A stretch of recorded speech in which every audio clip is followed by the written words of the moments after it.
The Mason family's annual board meeting was always a spectacle of power and pretension, held in the top-floor conference room of Mason Technologies headquarters.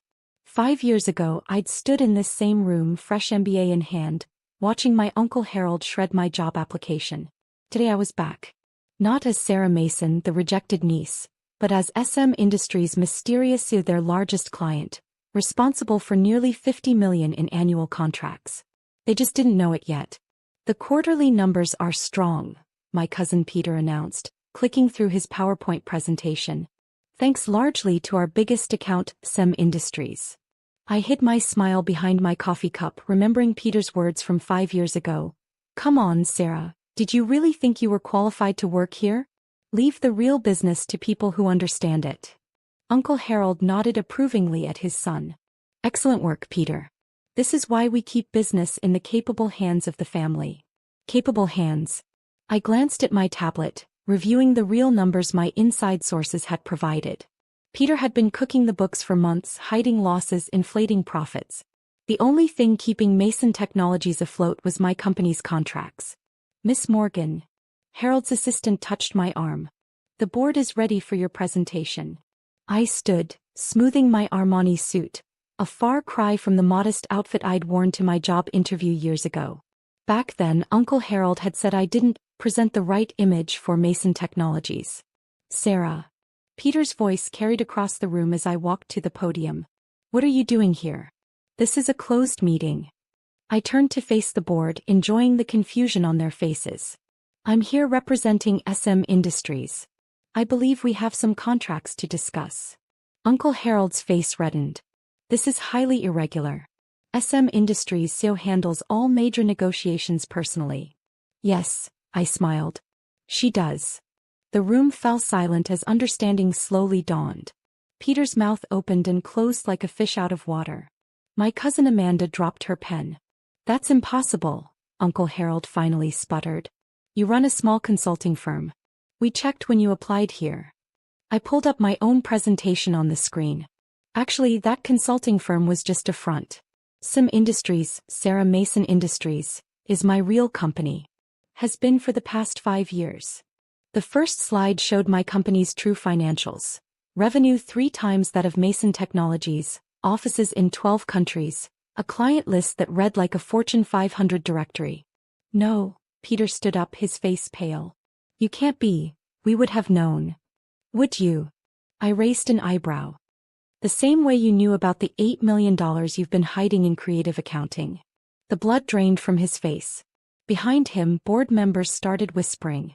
I've spent the last 5 years building SM Industries into what it is today, I continued calmly.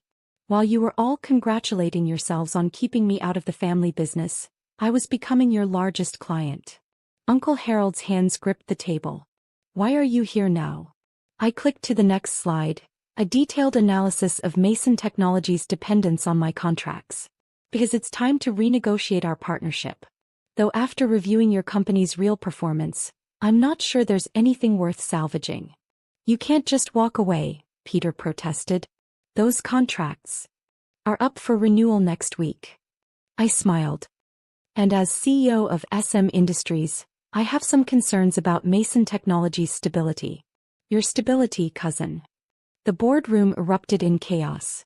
Board members demanded explanations. Peter tried to defend his numbers, and Uncle Harold sat in stunned silence, staring at the empire his rejected niece had built. I gathered my things, preparing to deliver the final blow. I'm calling an emergency meeting tomorrow morning. My team will present our full audit of Mason Technologies' books. I suggest you all come prepared. This is about revenge, Peter accused, his voice shaking. Because we didn't give you a job. I paused at the door, thinking about that day 5 years ago. The humiliation, the dismissal, the way they'd laughed at my ambitions. No, Peter. This is about business. Something you claimed I didn't understand. I checked my watch. The meeting's at 9. Don't be late, though punctuality never was your strong suit, was it? As I walked out, I heard the board members already turning on each other. Tomorrow would change everything for Mason Technologies. The company that had rejected me would learn exactly who they'd underestimated. My assistant Michael met me at the elevator. How did it go? Exactly as planned. I stepped in, pressing the button for the lobby. Is everything ready for tomorrow? Full audit reports, documentation of Peter's financial misconduct, analysis of how dependent they are on our contracts. He smiled. They won't know what hit them. I thought about Uncle Harold's face when he realized who really held the power now.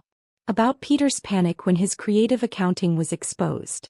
About all the years they'd spent believing I wasn't qualified to join their precious family business. Send me the latest draft of the termination notice, I told Michael. I want to review it before tomorrow. You're really going to cancel all the contracts? I smiled, thinking about the empire I'd built while they weren't watching. Tomorrow they're going to learn what real business looks like. And who's really qualified to run it.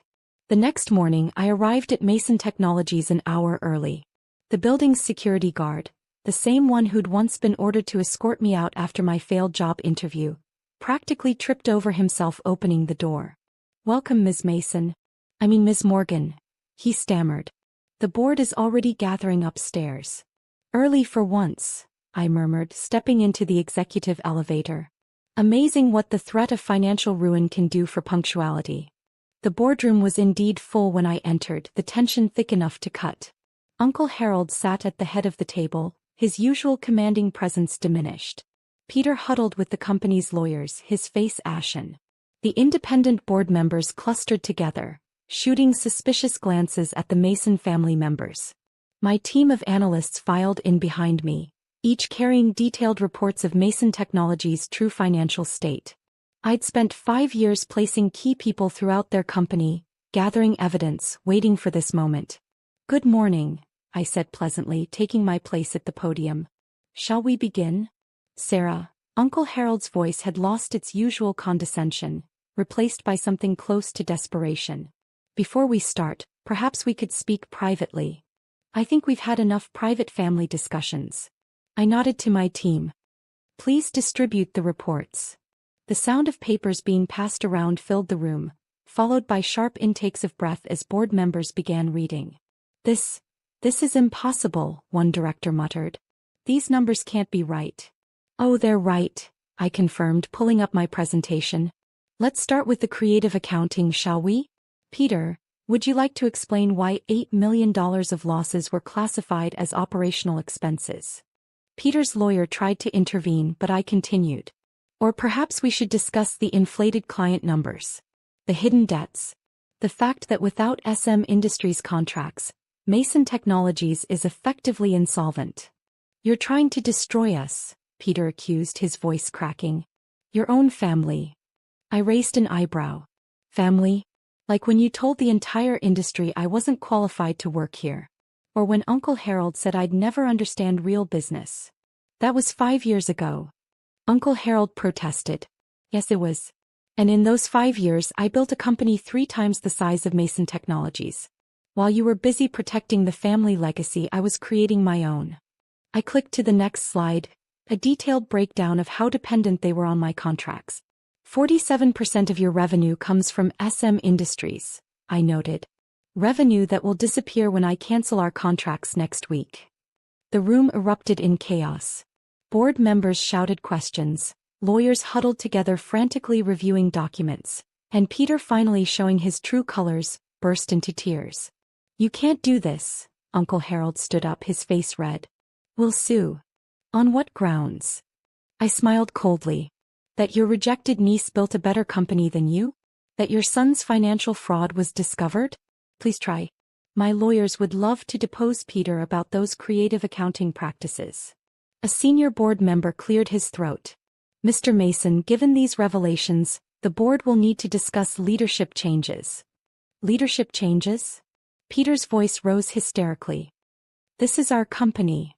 Actually, I interrupted, after your contracts with SM Industries end, it won't be much of a company at all. I pulled out a thick envelope and placed it on the table. Inside you'll find 2 options. Option 1.